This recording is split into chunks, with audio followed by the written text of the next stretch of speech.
Hello everyone, जय Shri Ram.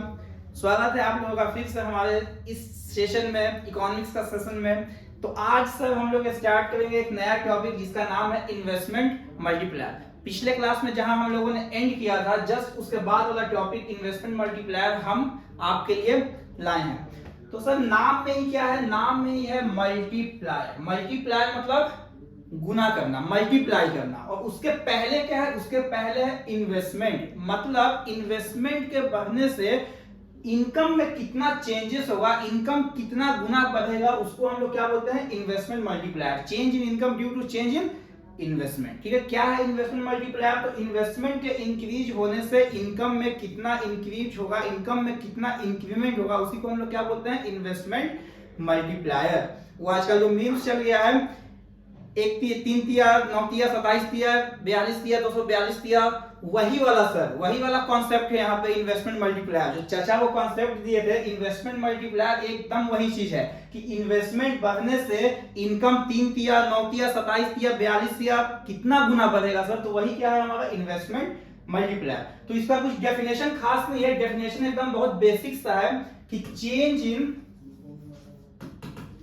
Income due to change in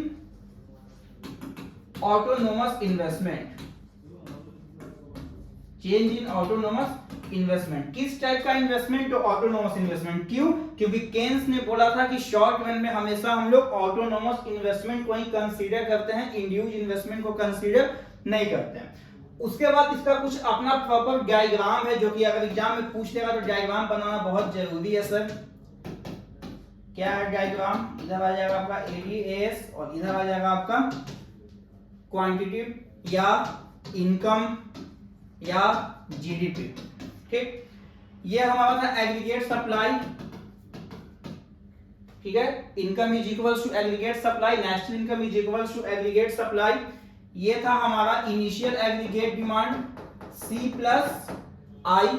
ठीक है, अब जब हम इकोनॉमी में एडिशनल इन्वेस्टमेंट करेंगे सर, तो एडिशनल इन्वेस्टमेंट के करने से एग्रीगेट डिमांड का कर्व हमारा अपवर्ड शिफ्ट होगा। कितना होगा सर? Shift upward. तो जैसे ही एग्रीगेट डिमांड हमारा अपवर्ड शिफ्ट हुआ एडिशनल इन्वेस्टमेंट के कारण, consumption plus change in investment. तो यहां पे एक चीज ध्यान देने वाला बात है, पहले जो इनिशियल हमारा इक्विलिब्रियम था एट पॉइंट ई, तो सपोज करिए इस वाले पॉइंट पे लेवल ऑफ इनकम कितना था? On amount of income. जैसे ही इन्वेस्टमेंट इंक्रीज किया और जैसे ही हमारा aggregate demand curve upward shift हुआ सर, तो इनकम के लेवल में चेंजेस आया सर, इनकम के चेंजेस में लेवल आया। तो इन्वेस्टमेंट मल्टीप्लायर यही बताता है कि इन्वेस्टमेंट के चेंज होने से आपके नेशनल इनकम में कितना से इंक्रीमेंट हुआ। अब इसका निकालने का कुछ फॉर्मूला होता है सर। आप के कैसे निकालोगे? तो के निकालने का कुछ फॉर्मूला होता है। के निकालने का टोटल 3 फॉर्मूला। ठीक है सर, पहला 1 बाई एमपीएस, दूसरा 1 डिवाइडेड बाई 1 माइनस एमपीसी, और तीसरा sir change in income due to change in investment. ये वाला फॉर्मूला एकदम दिमाग में बैठा लेना है। ठीक है, परीक्षा में न्यूमेरिकल सवाल आ जाएगा यहाँ से 4 नंबर में फिक्स है, एग्रीगेट डिमांड से, न्यूमेरिकल क्वेश्चन मल्टीप्लायर से। तो ये फॉर्मूला दिमाग में बैठा लेना है सर। उसके बाद सबसे इंपॉर्टेंट टॉपिक इसमें रिलेशनशिप पढ़ना है। बाबू भैया क्या पढ़ना है हम लोग को? तो रिलेशनशिप। अब रिलेशनशिप दो चीज के साथ पढ़ना है सर। पहला के एंड एमपीएस के बीच, पहला रिलेशनशिप के एंड एमपीएस, दूसरा सर के एंड एमपीसी। दूसरा किसके साथ? के और एमपीसी के साथ। अब सब्जेक्ट तो एक ही है सर के, लेकिन चाहने वाले इसके दो हैं, एक एमपीएस और एक एमपीसी। तो जो के और एमपीएस है सर, इसका रिलेशनशिप क्या होता है? निगेटिव। मतलब एमपीएस जितना भी एफर्ट्स लगा ले, के उसके पीछे नहीं आने वाली है सर। एमपीएस जितना आगे जाएगा, मल्टीप्लायर उतना पीछे जाएगा। ठीक है सर, तो एमपीएस इज जस्ट लाइक अब हमको तुमसे कोई शिकायत नहीं है, शायद मेरे नसीब में तुम्हारी चाहत ही नहीं है सर, लेकिन हम लोग तो बिहार वाले हैं सर, शिकायत तो हम लोग के बहुत रहता है मन में। यहाँ के बच्चे सीधे यूपीएससी निकालते हैं, आईएएस वाईएएस निकालते हैं सर। जब तक तोड़ेंगे नहीं तब तक छोड़ेंगे नहीं, वो वाला काम हम लोग करते हैं सर। लेकिन यहाँ पे एमपीएस क्योंकि बिहार से तो है नहीं, बेचारा मजबूर है, छोड़िए हटाइए। तो इसका रिलेशनशिप निगेटिव और इसका रिलेशनशिप पॉजिटिव। ये एमपीसी, जिधर जिधर एमपीसी जाएगा, जितना एमपीसी बढ़ेगा के का वैल्यू उतना ही इंक्रीज होगा सर। तो the relationship between MPS and K is negative and the relationship between MPC and K is positive. जितना ज्यादा एमपीसी का वैल्यू होगा उतना ज्यादा के का वैल्यू होगा, जितना ज्यादा एमपीएस का वैल्यू होगा के का वैल्यू उतना ही कम होगा। तो ये तो था आपका रिलेशनशिप। रिलेशनशिप के बाद एक और छोटा सा टॉपिक है मल्टीप्लायर मैकेनिज्म, कि आपका मल्टीप्लायर काम कैसे करता है। तो इसका एक प्रॉपर चार्ट है सर। पहला इसमें 4 कॉलम, टोटल कितना कॉलम बनाइएगा मैकेनिज्म में? 4, क्योंकि यहां से सवाल आता है परीक्षा में, बोर्ड्स का एग्जाम में इन्वेस्टमेंट मल्टीप्लायर से द वर्किंग ऑफ मल्टीप्लायर एकदम पूछता है। बहुत मोस्ट प्रोबेबली चांस होता है कि आपका मल्टीप्लायर से ये वाला सवाल आ जाएगा बोर्ड्स में। तो टोटल कितना इसमें पहले कॉलम बनाइएगा? 4 कॉलम। पहला में आप बनाइएगा सर इन्वेस्टमेंट, दूसरा में बनाइएगा इनकम। इनकम का कितना पार्ट? 2, तो एक में कंजम्पशन और एक में सेविंग, ठीक है, एक में कंजम्पशन एक में सेविंग। टोटल कितना कॉलम? 4। अब हम ये सपोज करते हैं कि एमपीसी कितना है हमारा? 0.5। एमपीसी कितना है? 0.5। कहने का मतलब कि जितना मेरा कमाई होगा, जितना आमदनी होगा सर, उसका उस आमदनी का 50% हम क्या करेंगे? खर्च करेंगे और बाकी का 50% सेव करेंगे सर। अब हम लोग ये मान के चलते हैं कि पहला स्टेज में इकोनॉमी में इन्वेस्टमेंट कितना हुआ? इन्वेस्टमेंट हुआ 100 रुपया, ठीक है। तो जितना का इन्वेस्टमेंट उतना का इनकम, तो 100 का इनकम। अब जो इनकम 100 रुपया हुआ उसका 50% क्या हम करेंगे? कंज्यूम। तो 50 रुपया कंज्यूम किए, बाकी 50 रुपया हम क्या किए? सेव।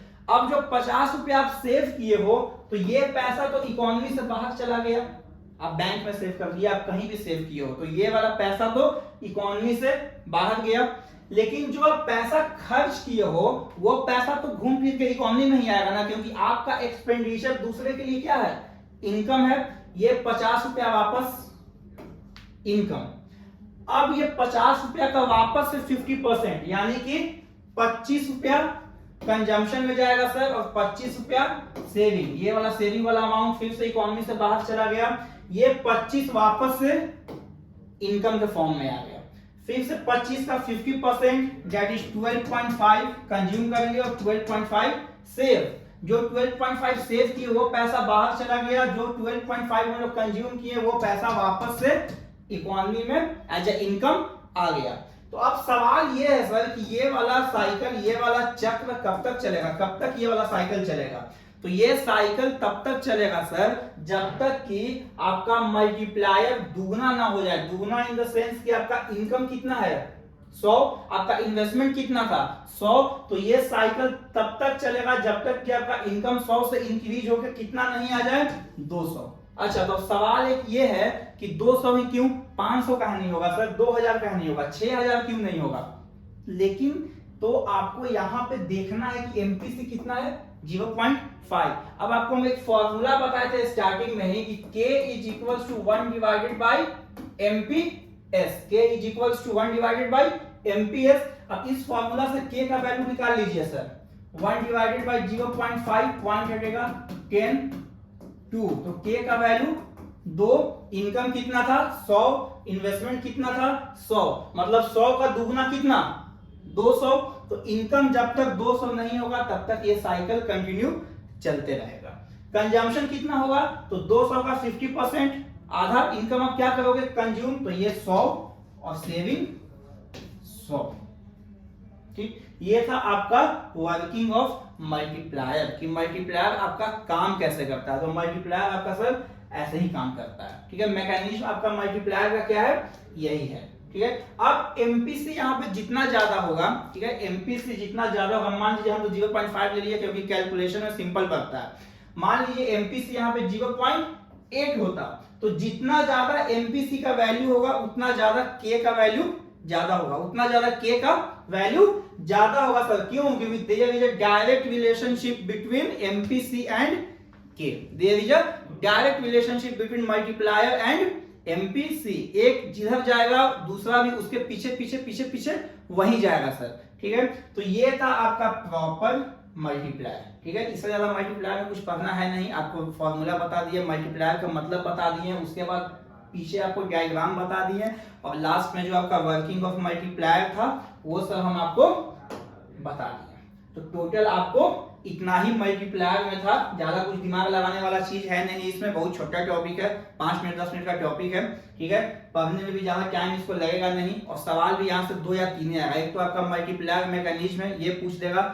2 नंबर के क्वेश्चन में रिलेशनशिप पूछ सकता है कि what is relationship between MPS and के या एमपीसी एंड के, और एक है सर न्यूमेरिकल्स। तो न्यूमेरिकल्स के लिए फॉर्मूला आपको बता दिया गया है, फॉर्मूला से बुक में काफी क्वेश्चन है, दुनिया भर का क्वेश्चन किताब में सैंपल पेपर में दिया हुआ है, फॉर्मूला यहाँ बता दिए हैं, क्वेश्चन आप बनाइएगा, प्रैक्टिस करिएगा। तो एमपीसी में यही था सर।